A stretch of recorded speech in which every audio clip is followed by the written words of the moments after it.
Now we're at section B of the 2019 end of year paper, so let's go through these questions. So let's start.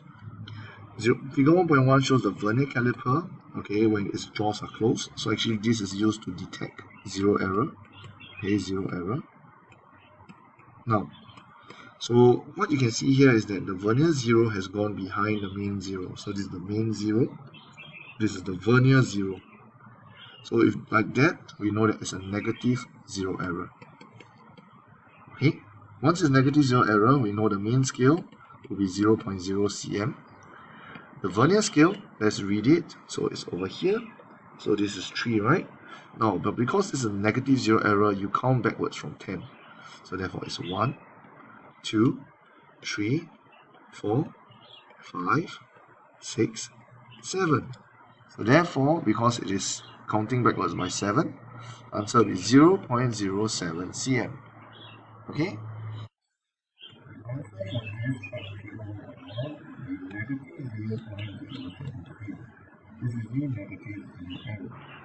Next, figure 1.2 shows the same vernier caliper used to measure the internal diameter of a jar. So this is just measuring the jar. So I got my main scale and my vernier scale. Okay. So what's the main scale reading? What's the last reading that you see? So this is 6.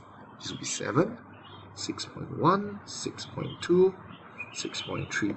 So you realize the vernier 0 only crossed 6.3. It didn't cross 6.4. So the main scale reading will be 6.3 cm. What will be the vernier scale reading? So this one is this one over here. 1, 2, 3, 4. Only the negative 0 error you count backwards over. And you do your normal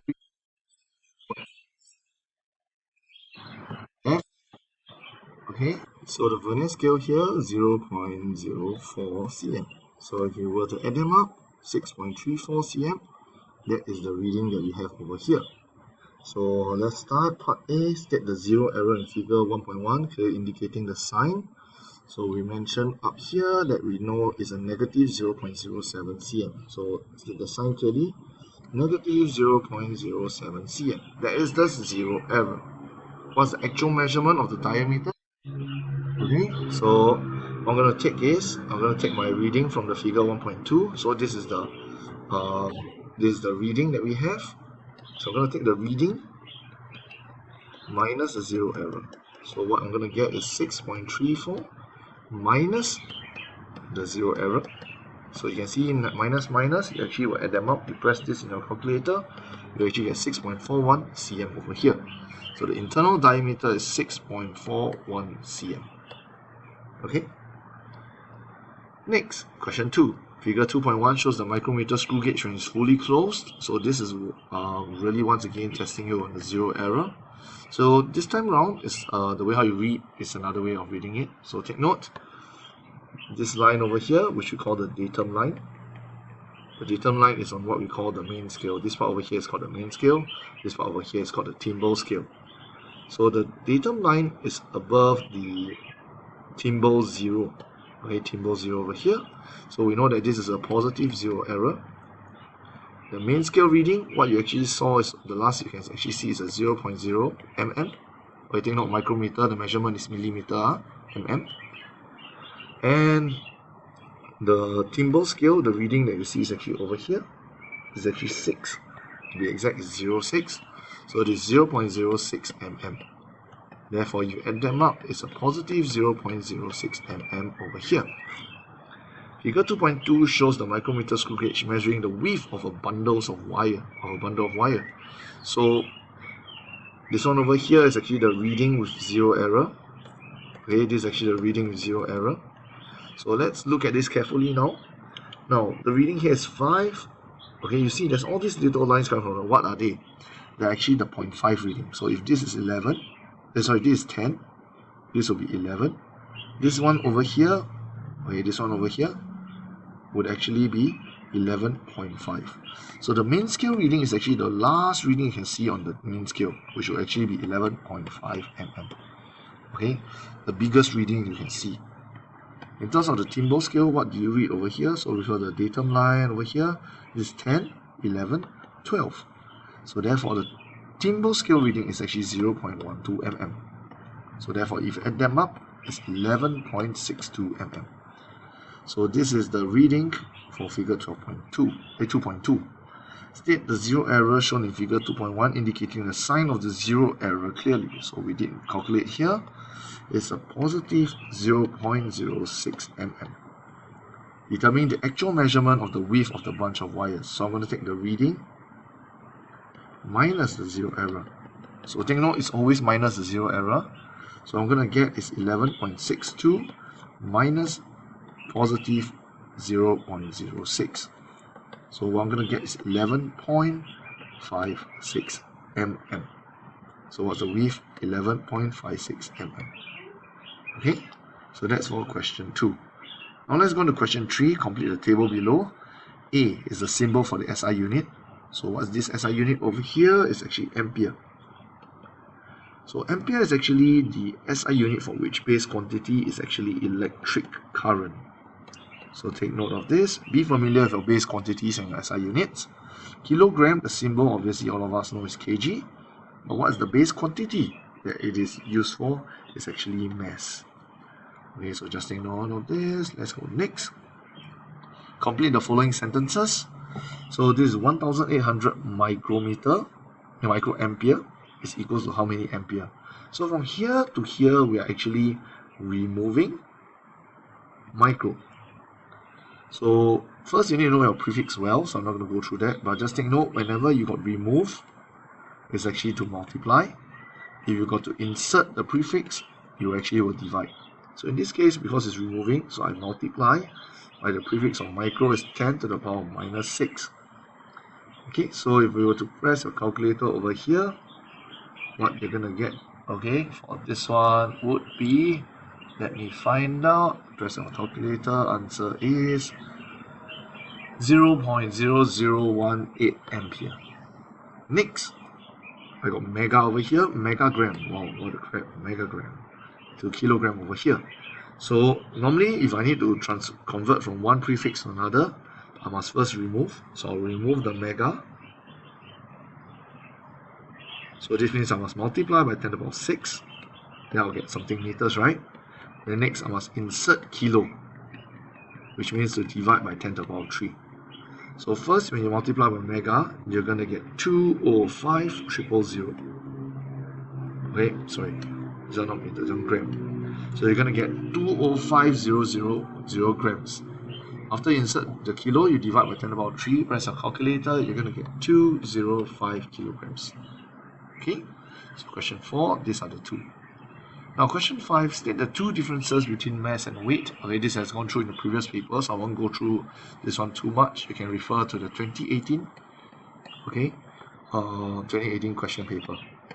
Okay, 2018 question paper or 1E EOY. So go and look at this one.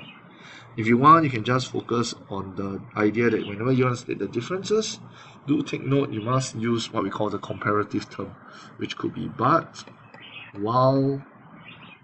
Okay, however, these are the things you must take note. It's a skill to take note of, okay, because comparative terms are important whenever you are doing differences. Next, figure 6.1 shows the possible consequence of not putting a seatbelt while driving. Explain using inertia what may have happened. So this person obviously never put seatbelt. What happens is actually this. So you must use the term inertia. So first thing, what is the exact idea of inertia? Inertia is actually the reluctance of an object to change its state of motion or rest. So when a guy is driving like this, never put seatbelt, suddenly you press the brakes, because the driver is moving forward with the car. When you suddenly press the brakes, the driver will continue to move forward even though the car is braking. This is the idea of inertia. It will resist the change in motion. So if you suddenly press the brakes, your whole car is coming to a stop, right? But your body will resist that change in motion. Hence the body will actually slam forward. Oh my goodness, it crashed into the screen. So this is definitely not a good sign. The most probably the person would have suffered quite serious injuries. So what may have happened over here? Okay, the sudden braking or the braking would have caused the driver to be thrown forward, okay, or to move forward due to inertia. Okay. Next, how does putting a seatbelt prevent such consequences? So actually, what does the seatbelt do? Now, the seatbelt doesn't give inertia. What the seatbelt actually do is the seatbelt provide a force, okay, to hold the driver to the seat. So if it holds the driver to the seat, what's going to happen is that it will stop the driver from crashing into the screen or from crashing forward. So just think note of this, the seatbelt actually provides a force to hold the person back. That's actually what's happening. Next, 7.1. 7.1 shows the swinging motion of Spiderman, similar to an oscillation of a simple pendulum. So, swinging like that, but take note it's like a pendulum. So if it takes Spiderman 3 seconds to swing from building A to building B. So go from building A, and it goes all the way to the other side.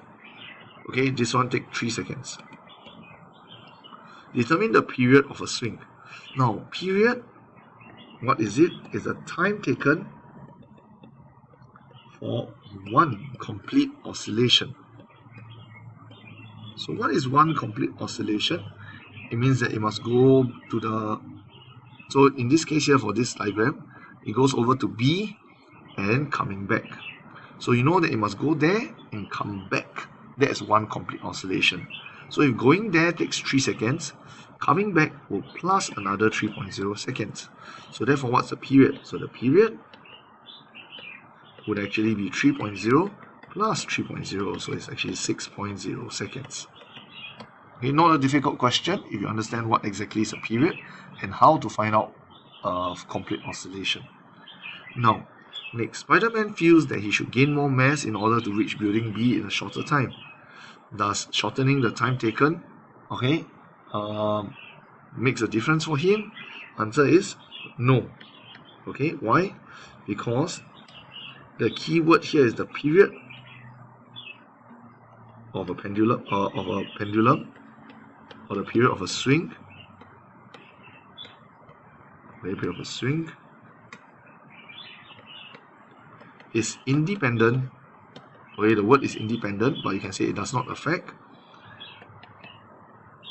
Okay, of the mass of the object. So you can say that the mass of the object doesn't affect the swing of the pendulum. Okay. Now then the question obviously is, what does the period, how to increase or change the period? So therefore, you need to take note. Okay, so these are some of the extra details already. The period would increase if I cause the length of the pendulum to increase. The period would increase if I cause the gravitational field strength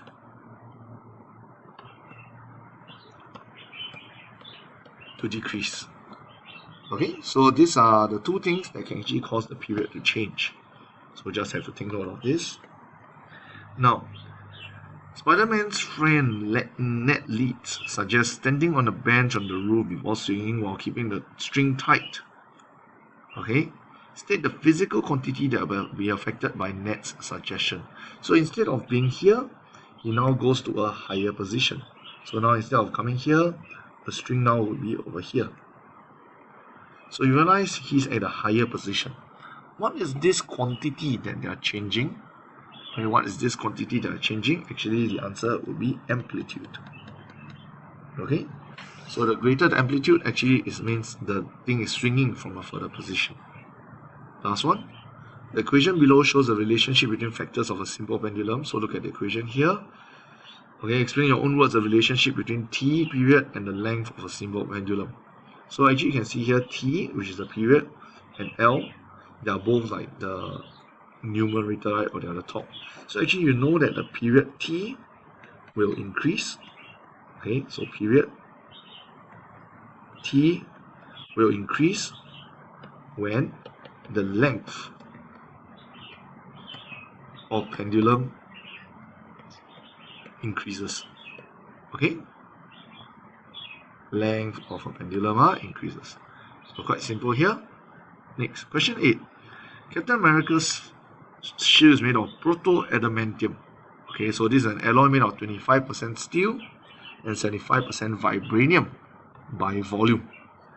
Given that equal mass of steel and vibranium were used, find the density. So they actually find the density of vibranium.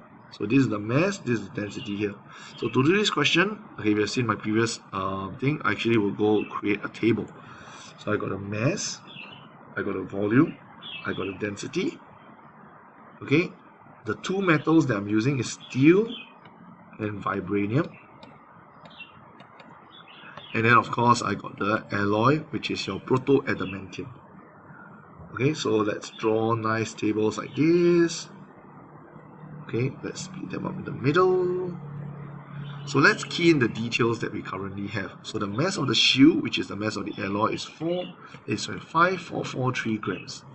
The density is 3.975 gram per cm cube.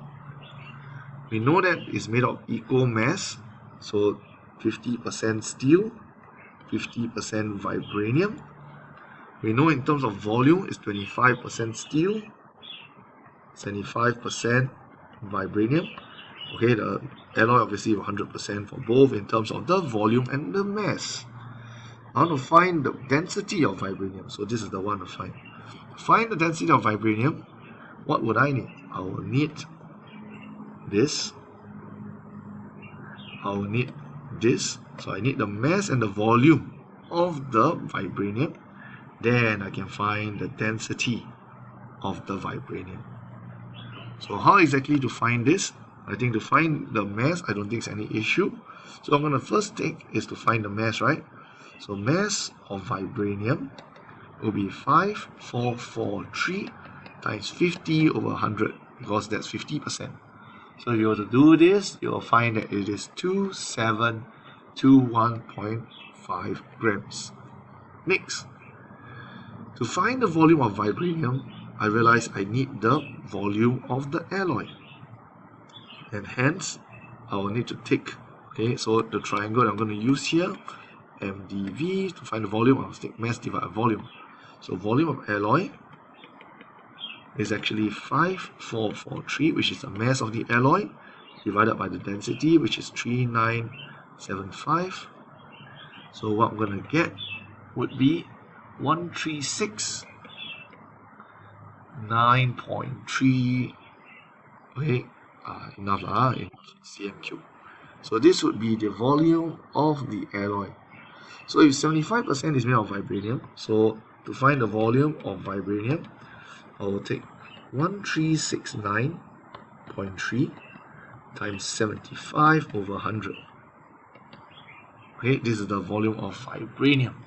So you have to do this, what you're gonna get, okay, I'm gonna use, I'm gonna have 1027 cm cube.